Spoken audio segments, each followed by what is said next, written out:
দুভাগ ৰাতি যেতিয়া মই শুই আছিলোঁ তেতিয়া মোৰ এনেকুৱা লাগিছিল যেন কোনোবাই মোক গাত ধৰি জগাই আছে। টোপনিৰ দৰৱ খোৱাৰ ফলত মই গভীৰ টোপনিত শুই আছিলোঁ, যদিও অনুভৱ কৰিব পাৰিছিলোঁ যে কোনোবাই মোক গাটো জোকাৰি জগাই আছে। সি সম্পূৰ্ণ একাগ্ৰতাৰে নিজৰ কাম কৰি আছিল। মই তেতিয়া তাৰ সকলো কাণ্ড কাৰখানা অনুভৱ কৰিবলৈ পাৰিছিলোঁ। মোৰ দৰৱৰ নিচা লাগিলেও মই অনুভৱ কৰিব পাৰিছিলোঁ যে সি মোৰ লগত কি কৰি আছে। মই ইচ্ছা কৰিও একো কৰিব পৰা নাছিলোঁ। মই মনে মনে বিচনাত পৰি থাকিলোঁ। সি তাৰ নিজৰ ইচ্ছা পূৰণ কৰি গুচি গ'ল আৰু মই বিচনাত পৰি থাকিলোঁ। মোৰ নাম সৌমিত্ৰা আৰু মোৰ বৰ্তমান বয়স 50 বছৰ। মই এখন বৃদ্ধাশ্ৰমত থাকোঁ। এতিয়া চাবলৈ গ'লে মই ইমানো বুঢ়ী হোৱা নাছিলোঁ, কিন্তু মোৰ স্বামী আৰু পুত্ৰৰ কাৰণে মই ইয়াতে থাকিবলগীয়া হৈছিল। মোৰ ল'ৰাই মোক ইয়াতে থৈ গৈছে। ইয়াতে সকলো বুঢ়া মানুহো থাকে আৰু মই ইয়াত সকলোতকৈ বয়সত সৰু আছিলোঁ। এতিয়া মোৰ চুলিও আধাতকৈ বেছি ক'লা হৈয়ে আছে। কালি মোৰ গা অলপ বেয়া আছিল, সেয়েহে মই ৱাৰ্ডেনক ডাক্তৰৰ ওচৰলৈ যোৱাৰ কথা ক'লোঁ। তেওঁ এজন ল'ৰাক মাতিলে আৰু মোক তাৰ লগত ডাক্তৰৰ ওচৰলৈ পঠিয়াই দিলে। আমাৰ বৃদ্ধাশ্ৰমৰ কোনো ব্যক্তিগত ডাক্তৰ নাছিল। তেওঁলোকে বাহিৰৰ এজন ডাক্তৰৰ লগত চুক্তি কৰি ৰাখিছিল। সেয়েহে মই ডাক্তৰৰ ওচৰলৈ যাবলগীয়া হৈছিল। মই সেই ল'ৰাজনৰ লগত তাৰ বাইকত উঠি গুচি গ'লোঁ। গৈ থাকোঁতে ৰাস্তাত এনেকুৱা হ'ল যে সি জানি বুজি 2-3 মান বৰ জোৰেৰে ব্ৰেক মাৰি দিলে, যাৰ ফলত মই তাৰ পিঠিত খুন্দা খাই যাওঁ। প্ৰথমবাৰ এনেকুৱা হোৱাত মই কথাটো আওকাণ কৰিলোঁ, কিন্তু সি যেতিয়া বাৰে বাৰে এনেকুৱা কৰিলে তেতিয়া মোৰ এনেকুৱা লাগিল যেন ল'ৰাজনে জানি বুজি তেনেকুৱা কৰি আছে। হয়তো চাগে সি তেনেকুৱা কৰি বহুত ভাল পাই আছে। যিয়েই নহওক, তাৰপিছত মই তাক একো নকলোঁ। ডাক্তৰক দেখুৱাই মই আকৌ বৃদ্ধাশ্ৰমলৈ উভতি আহিলোঁ। ডাক্তৰে দিয়া দৰৱৰ পৰা মই বিশেষ একো আৰাম নাপালোঁ আৰু সন্ধিয়া সময়ত মোৰ গা আৰু বেছিকৈ বেয়া হৈ গ'ল। বৃদ্ধাশ্ৰমৰ ৱাৰ্ডেনে মোক সুধিলে যে মোক কিবা সহায়ৰ বাবে কাৰোবাক প্ৰয়োজন হ'ব নেকি বুলি। তেতিয়া মই ক'লোঁ যে যদি কোনোবা আছে পঠিয়াই দিয়ক। অলপ সময় পিছত সেই ল'ৰাজন আকৌ আহিল, যিজনে মোক ৰাতিপুৱা ডাক্তৰৰ ওচৰলৈ লৈ গৈছিল। তেওঁ মোক খাবলৈ দৰৱ দিলে আৰু মোক ৰাতিৰ আহাৰো মোৰ কোঠালৈ আনি দিলে আৰু ৰাতি মোৰ কোঠাতে বিচনা লগাই শুই গ'ল। সেইবিলাক দৰৱৰ লগত চাগে টোপনিৰ দৰৱ আছিল, যিটো খোৱাৰ পিছত মই গভীৰ টোপনিত শুই গ'লোঁ। দুভাগ ৰাতিৰ পিছত মোৰ অনুভৱ হ'ল যেন মোৰ গাত ধৰি মোক কোনোবাই জগাই আছে। দৰৱৰ নিচাত মই টোপনি গৈছিলোঁ যদিও অনুভৱ কৰিব পাৰিছিলোঁ যে কোনোবাই মোৰ গাত ধৰি আছে। মই কোনোমতে মোৰ চকু মেলিলোঁ আৰু দেখিলোঁ যে সেই ল'ৰাজনে মোৰ বিচনাৰ ওপৰত আছিল আৰু সি লাহে লাহে মোৰ শাৰীখন তললৈ নমাবলৈ চেষ্টা কৰি আছিল। প্ৰথমতেতো মোৰ বহুত খং উঠিছিল। মই ভাবিছিলোঁ যে হুলস্থুল লগাই দিওঁ আৰু তাৰ গালত এটা জোৰকৈ চৰ মাৰি দিওঁ, কিন্তু নাজানো কিয় মই মনে মনে থাকিলোঁ। হয়তো কিবা এনেকুৱা হৈছিল যাৰ বাবে মই একো কৰিব পৰা নাছিলোঁ আৰু মই তাতে মনে মনে নিথৰ হৈ পৰি থাকিলোঁ। সি তেতিয়া নিশ্চিন্ত মনেৰে নিজৰ কামত লাগি আছিল। মই তাৰ সকলো কাণ্ড অনুভৱ কৰিব পাৰিছিলোঁ। মোৰ দৰৱৰ নিচা থাকিলেও ইমানখিনি অনুভৱ কৰিব পাৰিছিলোঁ যে মোৰ লগত যে কিবা এটা হৈ আছে। ময়ো মনে মনে শোৱাৰ অভিনয় কৰি বিচনাত পৰি আছিলোঁ। সি তাৰ নিজৰ কাম কৰি গুচি গ'ল আৰু মই শোৱাৰ অভিনয় কৰি শুই থাকিলোঁ। তাৰপিছত ৰাতিপুৱা সি মোৰ বাবে নাস্তা লৈ আহিলে। সি মোক ৰাতিপুৱা দৰৱ খাবলৈ দিলে আৰু মোৰ খোৱা লোৱাৰ ওপৰত সি বহুত গুৰুত্ব দিলে। দিনত সি মোৰ পুত্ৰৰ দৰে মোক সেৱা কৰে আৰু ৰাতি তাৰ আন এটা ৰূপ মই দেখিবলৈ পাওঁ। 2-3 দিনত মই সম্পূৰ্ণ সুস্থ হৈ উঠিছিলোঁ। নাজানো সেয়া দৰৱৰ কাৰণে ঠিক হৈছিল নে তাৰ অন্য কিবা কাৰণ আছিল। এতিয়া সেই ল'ৰাজনৰ কাম শেষ হৈ গৈছিল। ৱাৰ্ডেনে তাক যাবলৈ কৈছিল, কাৰণ সি কোনো বেলেগ এটা সংস্থাৰ পৰা আহিছিল। সি যোৱাৰ পিছত মোৰ গোটেই নিশা টোপনি নাহিল। সেই নিশা মই 2-3 বাৰ টোপনিৰ পৰা সাৰ পালোঁ, হয়তো সি আকৌ আহিব বুলি। পিছদিনা মই মোৰ ৱাৰ্ডেনক আকৌ ক'লোঁ যে মোৰ গাটো এতিয়াও ভালকৈ ঠিক নাই হোৱা। মই ৰাতি উঠি পুনৰ দৰৱ খাবলগীয়া হৈছিল। আপুনি সেই ল'ৰাজনক আকৌ মাতি দিয়ক। কিন্তু সেই সন্ধিয়া ৱাৰ্ডেনে এজনী ছোৱালীক মোৰ বাবে মাতি আনিলে। ছোৱালীজনীয়ে মোৰ বহুত ভালদৰে যত্ন ল'লে, কিন্তু মই যি বিচাৰিছিলোঁ সেয়া সেই ছোৱালীজনীৰ পৰা পোৱা নাছিলোঁ। এইকেইদিন এনেকৈ পাৰ হৈ গ'ল। তাৰপিছত সেই ল'ৰাজন আকৌ এদিন আমাৰ আশ্ৰমলৈ আহিলে আৰু মোক লগ কৰি গ'ল। বাহিৰত গাৰ্ডেনত বহি মই বহুত কথা পাতিলোঁ। মই তাক ক'লোঁ যে সি মোৰ লগত কি কৰিলে সেয়া মই প্ৰথম নিশাই গম পাই গৈছিলোঁ। যেতিয়া সেই সকলোবিলাক কথা দুয়োজনৰ মাজত লুকাই নাথাকিল, তেতিয়া সি মোক ক'লে, আণ্টি আপোনাৰ ওচৰত মোবাইল ফোন আছেনে? যদি আপোনাৰ লগত মোবাইল ফোন থাকিলে হয় তেনেহ'লে আমি দুয়ো ফোনত কথা পাতিবলৈ পাৰিলোঁ হয়। মই মোৰ ল'ৰাক এটা মোবাইল ফোনৰ কথা কৈছিলোঁ যাতে মই মোবাইলত ভজন কীৰ্তন শুনিবলৈ পাৰোঁ। মোৰ ল'ৰাই মোক মোবাইল ফোন এটা দি থৈ গ'ল। মই ৱাৰ্ডেনক কৈ সেই ল'ৰাজনক আকৌ মাতিলোঁ। সেই ল'ৰাজনে মোক লগ কৰিবলৈ আহিছিল আৰু মোক মোবাইল ফোনৰ সকলো কথা শিকাই দিলে। মোৰ অলপ পঢ়া শুনাও আছিল, সেয়ে মই নিজৰ ফোনটোৰ লগত নিজেও কিবা কিবি কৰি থাকিব পৰা হ'লোঁ। কেতিয়াবা ৰাতি মই সেই ল'ৰাটোৰ লগত ভিডিঅ' কল কৰি কথা পাতিছিলোঁ। সেয়া কৰি মই বহুত ফূৰ্তি পাইছিলোঁ আৰু মোৰ সময় বহুত ভালকৈ পাৰ হৈ গৈছিল। মোৰ এতিয়া নিজকে অকলশৰীয়া যেন লগা নাছিল আৰু এটা মোৰ অদ্ভুত সুখ অনুভৱ হৈছিল। মই মোবাইলত ইণ্টাৰনেটো ব্যৱহাৰ কৰিছিলোঁ। নানা ধৰণৰ ভিডিঅ' আৰু মেছেজ চাই মই সময় অতিবাহিত কৰিছিলোঁ। এদিন মই এনেই বহি আছিলোঁ আৰু কিবা কথা ভাবি আছিলোঁ। তেতিয়াই মোৰ অতীতৰ কথা মনলৈ আহিবলৈ ধৰিলে। সেই দিনবিলাক যে কি ধুনীয়া আছিল, যেতিয়া মই এগৰাকী 18 বছৰীয়া ছোৱালী আছিলোঁ। মই এগৰাকী বগা আৰু বহুত ধুনীয়া আছিলোঁ আৰু মই আমাৰ গাঁৱৰ ভিতৰতে সকলোতকৈ ধুনীয়া ছোৱালী আছিলোঁ। মই আমাৰ গাঁৱৰে স্কুলত পঢ়িছিলোঁ। স্কুলৰ এজন ল'ৰা মোৰ বহুত পচন্দ হৈছিল, কিন্তু আমাৰ গাঁৱৰ কথা অলপ বেলেগ ধৰণৰ আছিল। আমাৰ গাঁৱত এনেকৈ কোনো ছোৱালীয়ে ল'ৰাৰ লগত কথা পাতিবলৈ প্ৰেম কৰিবলৈ পৰা নাছিল। তাৰপিছত এবাৰ দুবাৰ সুযোগ পাওঁতে আমি মাত্ৰ অলপ সময়ৰ কাৰণে কথা পাতিবলৈ পাৰিছিলোঁ। আকৌ আমি এবাৰ আলিংগন কৰিবলৈ পাৰিছিলোঁ। তাতোতকৈ বেছি আৰু একোৱেই হোৱা নাছিল। সেই ল'ৰাজনে বহুতবাৰ কৈছিল যে ব'লা ক'ৰবাত ফুৰিবলৈ যাওঁ। মোৰো বহুত মন গৈছিল, কিন্তু মই কেতিয়াও সাহস কৰিবলৈ পৰা নাছিলোঁ। ওচৰৰে গাঁৱৰ স্কুলৰ পৰা মই হায়াৰ ছেকেণ্ডেৰীও পাছ কৰিছিলোঁ। তাৰপিছত মোৰ পৰিয়ালৰ মানুহে মোৰ বিয়াৰ কথা উলিয়ালে। তাৰপিছত সেই দিন আহিল যেতিয়া মোৰ বিয়া হৈ গ'ল। কিন্তু মই মোৰ ফুলশয্যা নিশাৰ আগতে মোৰ স্বামীক ভালকৈ দেখাও নাছিলোঁ। তেওঁৰ ফটোও দেখা নাছিলোঁ। যেতিয়া ফুলশয্যা নিশা তেওঁ মোৰ উৰণিখন গুচালে, তেতিয়া যিমান সুখী হৈছিলোঁ সিমানে দুখীও হৈছিলোঁ। কাৰণ মোৰ স্বামী মোৰ তুলনাত একোৱেই নাছিল। না তেওঁ দেখাত ভাল আছিল, না তেওঁৰ বিশেষ কিবা এটা গুণ আছিল। মাত্ৰ তেওঁৰ চহৰত এখন টিভি ৰিপেয়াৰৰ দোকান আছিল। সেই নিশা মোৰ স্বামীয়ে মদ খাই মাতাল হৈ আহিছিল। আহিয়ে মোৰ কাপোৰ খুলিলে আৰু আৰম্ভ কৰি দিলে। না কিবা কথা পাতিলে, না কিবা মৰম কৰিলে। সেই নিশাই মই প্ৰথমবাৰৰ বাবে বুজিলোঁ যে জবৰদস্তি কাক কোৱা হয়। তেওঁ মোৰ লগত কোনো মৰম নহয়, জবৰদস্তিহে কৰিছিল। তাৰপিছত সদায় নিশা সেয়াই হ'বলৈ ধৰিলে। সদায় ৰাতি তেওঁ মদ খাই আহে আৰু সেয়াই কৰে। বিয়াৰ 3 মাহৰ পিছত মই গৰ্ভধাৰণ কৰিলোঁ আৰু তাৰ পিছৰ বছৰ মোৰ এটা ল'ৰা সন্তানৰ জন্ম হ'ল। তেতিয়া গোটেই পৰিয়ালটো সুখী আছিল মই প্ৰথমটো ল'ৰা সন্তান জন্ম দিয়াৰ কাৰণে। তাৰ পিছৰ বছৰ এজনী ছোৱালীও জন্ম হ'ল। 20-21 বছৰ বয়সত যেতিয়া কোনো ছোৱালীয়ে এই বিষয়ে একো কথা গমেই নাপায়, সেই সময়ত মই 2টা সন্তানৰ মাক হৈ পৰিছিলোঁ।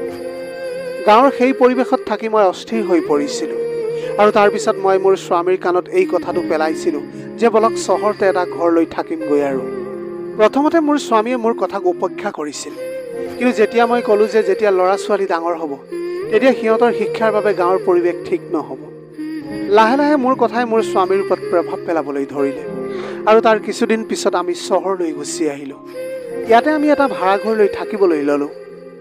যেতিয়া মই চহৰলৈ আহিলোঁ তেতিয়া মোৰ গাত চহৰৰ বতাহো লাগিবলৈ ধৰিলে।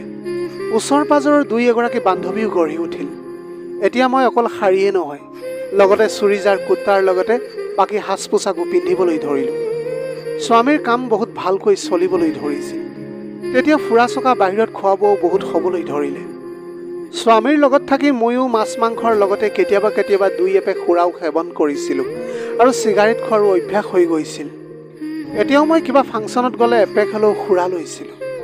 ৰাতি কেতিয়াবা মই অকলে থাকিলে স্বামীৰ চিগাৰেটটো লৈ এপেক 2 পেক লৈয়ে লৈছিল। ল'ৰা ছোৱালীহালকো ভাল স্কুলত নামভৰ্তি কৰাই দিছিলোঁ আৰু সিহঁত পঢ়াটো বহুত ভাল আছিল। মই আৰু মোৰ পৰিয়াল সকলো সুখী আছিল। তেতিয়াই মোৰ জীৱনত এটা পৰিৱৰ্তন আহিল, যিয়ে মোৰ গোটেই জীৱন সলনি কৰি পেলালে। এবাৰ হোলীৰ সময়ত মোৰ ননদ সহপৰিয়ালে আমাৰ ঘৰলৈ আহিছিল। হোলীৰ বাবে এটা পাৰ্টিৰ আয়োজন কৰা হৈছিল। পাৰ্টিত মাছ মাংস সুৰা সকলোৰে আয়োজন কৰা হৈছিল। সকলোৱে ইজনে সিজনক হোলীৰ ৰং লগালে আৰু বহুত এনজয় কৰিলোঁ। কিন্তু মোৰ ননদৰ স্বামীয়ে মোৰ লগত যি কৰিলে সেয়া ধেমালিলৈকে ঠিকেই আছিল। সেইদিনা সুযোগ বুজি ননদৰ স্বামীয়ে ৰং লগোৱাৰ অজুহাতত মোক পিছফালৰ পৰা সাবটি ধৰিলে। মই বুজিব পাৰিছিলোঁ যে তেওঁ মোক পিছফালৰ পৰা ধৰিছে, তেওঁ নিশ্চয় ৰং লগাবলৈ নহয়, নিশ্চয় মোৰ লগত অসভ্যালি কৰিবলৈ ধৰিছে। তথাপিও মই কথাটোত বেছি গুৰুত্ব নিদিলোঁ।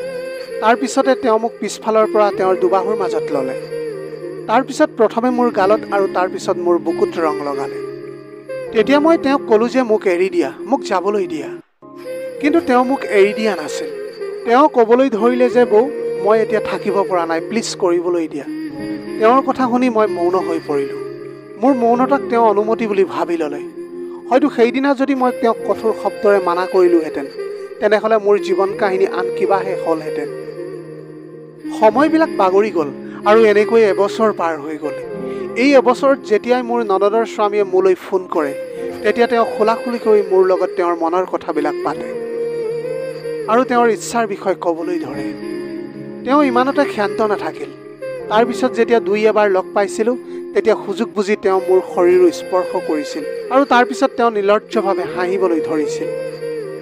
ময়ো তেওঁৰ সেই অসভ্যালিক অপেক্ষা কৰিছিলোঁ। হয়তো লাহে লাহে তেওঁৰ সেই আচৰণো মোৰ ভাল লাগিবলৈ ধৰিছিল। তাৰ পিছৰ বছৰত হোলীত ননদে আমাক তেওঁৰ ঘৰলৈ নিমন্ত্ৰণ জনালে। আমি হোলীৰ এদিন আগতেই তেওঁলোকৰ ঘৰত উপস্থিত হৈছিলোঁ। আমি গৈ পোৱাৰ লগে লগে খোৱা বোৱাৰ যুঁজা আৰম্ভ হৈ গৈছিল। পুৰুষকেইজনে মাথো অকল মাংস আৰু সুৰাহে বিচাৰিছিল। পিছদিনাই হোলী আহিল। মই জানিছিলোঁ যে ননদৰ স্বামীয়ে মোৰ লগত কিবা নহয় কিবা এটা কাণ্ড নিশ্চয় কৰিবই। সেয়েহে মই সেইদিনা নিজকে পৰিষ্কাৰ কৰি ৰাখিলোঁ আৰু চুটি কাপোৰ পিন্ধিলোঁ যাতে মোৰ শৰীৰৰ পৰা সৌন্দৰ্যতা ফুটি উঠে। মোৰ মনটোৱে সেইটোৱেই বিচাৰি আছিল। মই মনতে ভাবি লৈছিলোঁ যে তেওঁ যদি আগবাঢ়ি আহে, তেনেহ'লে মই তেওঁক বাধা নিদিওঁ, আৰু তেনেকুৱাই হ'ল। হোলীৰ দিনা যেতিয়া ননদৰ স্বামীয়ে মোক ৰং লগাবলৈ আহিলে, তেতিয়া মই দৌৰি চৰ্তৰ ওপৰলৈ উঠিলোঁ। আচলতে মই নিজেই তেওঁক এই সুযোগ দিবলৈ বিচাৰিছিলোঁ। তেওঁ মোৰ পিছে পিছে আহিলে আৰু যেতিয়া তেওঁ মোক জোৰেৰে সাৱটি ধৰিলে, তেতিয়া ময়ো তেওঁক একো নক'লোঁ। মাত্ৰ নিজকে তেওঁৰ পৰা বচোৱাৰ মিছা বাহানা কৰি থাকিলোঁ। যেতিয়া তেওঁ মোৰ ফালৰ পৰা কোনো বাধা নাপালে, তেতিয়া তেওঁ আগবাঢ়ি আহিল। এতিয়া তেওঁ মোৰ পৰা সকলোবিলাক পাবলৈ ধৰিলে, যি তেওঁ পাবলৈ বিচাৰি আছিল। প্ৰায় 10 মিনিট পিছত তেওঁ নিজৰ কাপোৰ ঠিক কৰিলে আৰু তাৰ পৰা গুচি গ'ল। মই তাতে চৰ্তৰ ওপৰতে বহি থাকিলোঁ, কাৰণ মোৰ চুলি আউলি বাউলি হৈ গৈছিল। মই এতিয়া মনে মনে বহি এইটোৱে ভাবি আছিলোঁ যে মই যি কৰিলোঁ সেয়া ভুল আছিলে নে শুদ্ধ আছিল। তেতিয়াই মোৰ ননদ ওপৰলৈ আহিল। প্ৰথমতেতো তেওঁ মোৰ অৱস্থা দেখি থতমত খালে। তেওঁক দেখি ময়ো মোৰ নিজৰ কাপোৰ কানি ঠিক কৰি ল'লোঁ। মোৰ অৱস্থা দেখি তেওঁ বুজি পাই গ'ল যে তেওঁৰ স্বামীয়ে মোৰ লগত কি কৰিছে। ময়ো উঠি ননদক মিছা হাঁহি এটাৰে ক'লোঁ যে অৰ্জুনেও ইমান দুষ্টামি কৰে, ৰং লগাই মোক ঠেলা মাৰি দি পলাই গ'ল, আৰু ইমানখিনিও নুসুধিলে মই পৰি ক'ৰবাত দুখ পালোঁ নেকি বুলি। মোৰ ননদে বুজি পাই গৈছিল যে মোৰ লগত কি হৈছিল, কিন্তু তেওঁ একো কোৱা নাছিল। তেওঁ মোক নিজৰ লগত তললৈ লৈ আহিল।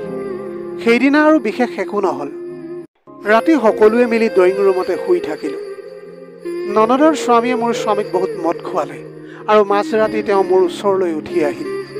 ইফালে ননদৰ স্বামী আৰু মই নিজৰ দুনিয়াত মগ্ন আছিলোঁ, আৰু ওচৰতে মোৰ স্বামী আৰু তেওঁৰ কিছু দূৰত ননদ দুয়ো গভীৰ টোপনিত লালকাল হৈ আছিল। সেই গোটেই নিশা তেওঁ না মোক শুবলৈ দিলে আৰু না নিজে শুলে। দিনবিলাক এনেকৈ পাৰ হৈ গৈ থাকিল। কিন্তু মোৰ ননদৰ স্বামীয়ে মোৰ লগত যি কৰিছিল সেয়া এতিয়া মোৰ অভ্যাসত পৰিণত হৈ পৰিছিল। তাৰপিছত তাৰ বেয়া প্ৰভাৱ মোৰ জীৱনত পৰিবলৈ ধৰিলে। তাৰপিছতে ওচৰৰে এজন ল'ৰাৰ লগত মোৰ অবৈধ সম্বন্ধ গঢ়ি উঠিল। কিন্তু কথাতে আছে যে ভুল কেতিয়াও লুকাই নাথাকে। এদিন নহয় এদিন নিশ্চয় পোহৰলৈ আহে। মোৰ এই অনৈতিক কৰ্মৰ কথা হয়তো মোৰ স্বামীয়ে গম পাই গৈছিল। তেওঁ মোক পোনপটীয়াকৈ একো কোৱা নাছিল যদিও তেওঁ মোক বহুতবাৰ পৰোক্ষভাৱে বুজাই দিছিল। কাজিয়াও কৰিছিল, ধমকিও দিছিল আৰু মাৰপিটো কৰিছিল। কিন্তু মই মোৰ কৰি যোৱা কামবিলাক বেয়া অভ্যাসত পৰিণত হৈছিল। এবাৰ মদ বা কিবা নিচাহৰ অভ্যাস হ'লে হয়তো তাক এৰুৱাব পাৰি, কিন্তু শৰীৰৰ নিচা এনেকুৱা হয়, সেয়া যে কেতিয়াও এৰুৱাব নোৱাৰি। মোৰ স্বামীয়ে হাজাৰবাৰ বুজোৱাৰ পিছতো মই ঠিক নহ'লোঁ। ঠিক হ'মনো কেনেকৈ? মইতো ঠিক হ'বলৈ বিচৰাই নাছিলোঁ। সেইকাৰণে মোৰ স্বামীয়ে বহুত বেছিকৈ মদ খাবলৈ লৈছিল। সন্তানো এতিয়া ডাঙৰ হৈ উঠিছিল, কিন্তু স্বামীয়ে সদায় ৰাতি মদ খাই মাতাল হৈ ঘৰলৈ আহিছিল। তাৰপিছত এদিন তেওঁৰ এজন বন্ধুৱে তেওঁক নিচা কৰি থকা অৱস্থাত ঘৰলৈ থ'বলৈ আহিছিল। তেওঁ মোৰ স্বামীক বিচনাত শুৱাই থওঁতে মোৰ গাত অলপ স্পৰ্শ কৰিলে। মই একো নক'লোঁ। তেতিয়া তেওঁ মোৰ হাতখন ধৰিবলৈ সাহস পালে। মই তেওঁৰ চকুলৈ চালোঁ আৰু তেওঁ মোৰ চকুলৈ চাবলৈ ধৰিলে। চকুৱে চকুৱে আমাৰ মাজত কথা বতৰা হ'ল। আৰু তেওঁ মোক তাতে মদাহী স্বামীৰ ওচৰত বগৰাই দিলে। ময়ো চুপচাপ বাগৰি দিলোঁ। তাৰপিছত সেয়া সদায় হ'বলৈ ধৰিলে। প্ৰথমতে এজন আহিছিল, তাৰপিছত দুজন আৰু এতিয়া তিনিজন হৈ গৈছিল। মোৰ স্বামীয়ে নিচাহতে ক'ব নোৱাৰা হৈ পৰি থাকে আৰু মই তেওঁৰ ওচৰতে মোৰ বিচনা গৰম কৰি থাকোঁ। কিন্তু মই কেতিয়াও সেই কামৰ বিনিময়ত পইচা লোৱা নাছিলোঁ। মই মাত্ৰ মৰম আৰু কামনা পূৰাবলৈহে এইবিলাক কৰিছিলোঁ। মোৰ এই কথা মোৰ সন্তানেও গম পাই গৈছিল, কিন্তু মোৰ সেইবিলাক কথাক লৈ মই কোনো ভক্ষেপ কৰা নাছিলোঁ। বহুলোকে এতিয়া মোৰ কথা গম পাই গৈছিল। কেতিয়াবা কেতিয়াবা এনেকুৱাও হৈছিল, কিছুমান ল'ৰাই মোৰ স্বামীৰ ওচৰলৈ টিভি ঠিক কৰিবলৈ আহে আৰু ৰাতি মোৰ লগত কটাই থৈ গুচি যায়। এতিয়া মোৰ সন্তানেও লাজ পোৱা হৈছিল ওচৰৰ মানুহে মোৰ বিষয়ে কথাবিলাক পতা শুনি। তেতিয়া আমি সেই ঘৰটো সলনি কৰিলোঁ। তাৰপিছত এটা লোন লৈ আৰু কিছু জমা টকাৰে আমি নিজৰ এটা ঘৰ কিনিলোঁ। ইঞ্জিনিয়াৰিং কৰাৰ পাছত মোৰ ল'ৰাই চাকৰি পালে। মোৰ স্বামীও এখন ৰেচনৰ দোকান খুলি লৈছিল। এতিয়া টিভিৰ কাম বন্ধ হৈ গৈছিল, সেয়েহে ঘৰলৈ মানুহ অহাটোও বন্ধ হৈ গৈছিল। মোৰ কাৰণে সমস্যা বাঢ়িবলৈ ধৰিলে। মোৰ কেৱল বাহিৰৰ লোকৰ জানিছিলোঁ যে তাই কি কৰে। মই তাইক ছোৱালীকো মোৰ দৰে বনাব বিচাৰিছোঁ। কিন্তু মই তাৰপিছতো তাইক ক'লোঁ যে তই চাই ল'বি, যদি কোনোবা পাওঁ তেনেহ'লে মোক পইচাৰ কোনো প্ৰয়োজন নাই, মাত্ৰ মোক মন আৰু শৰীৰৰ শান্তি লাগে। কিছুদিন এনেকৈ পাৰ হৈ গ'ল। তাৰপিছত এদিন তাইৰ ফোন আহিল। তাই ক'লে যে 4-5জন কলেজৰ ল'ৰা আছে, সিহঁতে অনুভৱী আন্টি বিচাৰিছে। এতিয়া মাত্ৰ মোৰ কাম সম্পূৰ্ণ হৈ গৈছিল। মই ধুনীয়াকৈ সাজি কাচি ওলাই গৈছিলোঁ। এয়া মোৰ বাবে এনেকৈ প্ৰথম অনুভৱ আছিল। সিহঁত কলেজৰ 5জন ল'ৰা আছিল। তেওঁলোকৰ বয়স 20ৰ পৰা 25 বছৰ ভিতৰত হ'ব। এতিয়া 10 মিনিট আগতে সিহঁতে মোক আন্টি বুলি মাতি আছিল। সকলোৱে মোক মৰম আৰু সন্মানেৰে মাতবোল কৰিছিল। কিন্তু মোৰ এইবিলাকৰ অভ্যাস আছিল, সেয়েহে মই কাকো একো বেয়া পোৱা নাছিলোঁ। সকলোবিলাক হৈ যোৱাৰ পিছত যেতিয়া মই ঘৰ পালোহি, ঘৰলৈ অহাৰ পিছত মই শুই গ'লোঁ আৰু সন্ধিয়া 6মান বজাত মই শোৱাৰ পৰা উঠিলোঁ। এদিন মোৰ স্বামীয়ে ক'লে যে আমাৰ ছোৱালীৰ কাৰণে এটা ভাল সম্পৰ্ক বিচাৰিছোঁ। যিয়েই নহওক মই এতিয়া শাহু হ'বলৈ ওলাইছিলোঁ। কথাবিলাকো তেনেকৈ আগবাঢ়িল। ল'ৰা ঘৰৰ মানুহ আমাৰ ঘৰলৈ আহিল। তেতিয়া মোৰ ছোৱালীৰ সম্পৰ্ক ঠিক হৈ গৈছিল। ল'ৰাজনৰ মাক নাছিল, সেইকাৰণে ল'ৰাজনে মোৰ ভৰি চুলে। যেতিয়া মই তাৰ বাহুত ধৰি উঠাই দিলোঁ, তেতিয়া মোৰ মনত তাৰ প্ৰতি এটা বেলেগ ভাৱ আহি গৈছিল। ল'ৰাই ছোৱালী আৰু ছোৱালীয়ে ল'ৰাক পচন্দ কৰিছিল। দুয়োখন ঘৰৰ পৰাও মান্তি হৈছিল। সকলো ঠিকেই চলি আছিল। তেনেধৰণে ছোৱালীজনী বিয়াও হৈ গ'ল। বিয়াৰ পিছত এদিন মোৰ জোঁৱায়ে মোক ফোন কৰি মাতিলে। সেইদিনা তেওঁ তেওঁৰ বন্ধুৰ লগত আছিল। মই মোৰ অভ্যাসৰ আগত বাধ্য আছিলোঁ। মই অনৈতিকতাৰ সকলো সীমা চেৰাই গৈছিলোঁ। সেই কথাটো মোৰ ল'ৰাই গম পাই গৈছিল। আমাৰ ঘৰত তাক লৈ বহুত কাজিয়াও হৈছিল। তাৰপিছত মোৰ স্বামী আৰু মোৰ ল'ৰাই মিলি মোক বৃদ্ধাশ্ৰমত থৈ গ'ল। এতিয়া মই ইয়াতে এগৰাকী কয়দীৰ দৰে জীৱন পাৰ কৰি আছোঁ। কিন্তু মই ইয়াতো এজন ল'ৰা পাইছিলোঁ, যাৰ কথা মই আৰম্ভণিতে কৈছিলোঁ, কিন্তু সিও সদায় অহা নাছিল। বয়সৰ এই চৰম সীমাত আহি মই আজি আপোনালোকক মোৰ কাহিনী শুনাই আছোঁ। এতিয়া মোৰ বয়স 60 বছৰো হোৱা নাই। সেই হিচাপত চাবলৈ গ'লে মই এতিয়া কোনো বৃদ্ধাশ্ৰমত থাকিবলৈ নোৱাৰোঁ। কিন্তু মোৰ স্বামীয়ে বহুতো কিবা কিবি কৰি আৰু আশ্ৰমত বহুত দান বৰঙণি দি মোক ইয়াত জবৰদস্তিত থৈ গৈছে। এতিয়া মই ইয়াতো থাকোঁ যদিও চটফটাই থাকোঁ, বাহিৰলৈ যাবলৈ নোৱাৰোঁ। ভিতৰলৈ কোনো নাহে। এতিয়া কি কৰোঁ? এতিয়া মোৰ এয়াই জীৱন হৈ পৰিছে। এতিয়া মই এনেকৈ জীয়াই আছোঁ। প্ৰিয় দৰ্শক, এয়াই আছিল আজিৰ কাহিনী ভাগ। আজিৰ ভিডিঅ'টো কেনেকুৱা লাগিলে জনাবলৈ নাপাহৰিব। আপোনালোকৰ গোটেই জীৱনটো হাঁহিৰে উপচি পৰক। পাৰিলে দুখীয়াজনক অলপ সহায় কৰিবলৈ চেষ্টা কৰিব। আপোনালোকৰ অকণমান সঁহাৰিয়ে যদি কোনোবা এজন দুখীয়াৰ জীৱনটো সলনি কৰিব পাৰে, তাতকৈ পুণ্যৰ কাম আৰু এই পৃথিৱীত একোৱেই হ'ব নোৱাৰে। Have a nice day.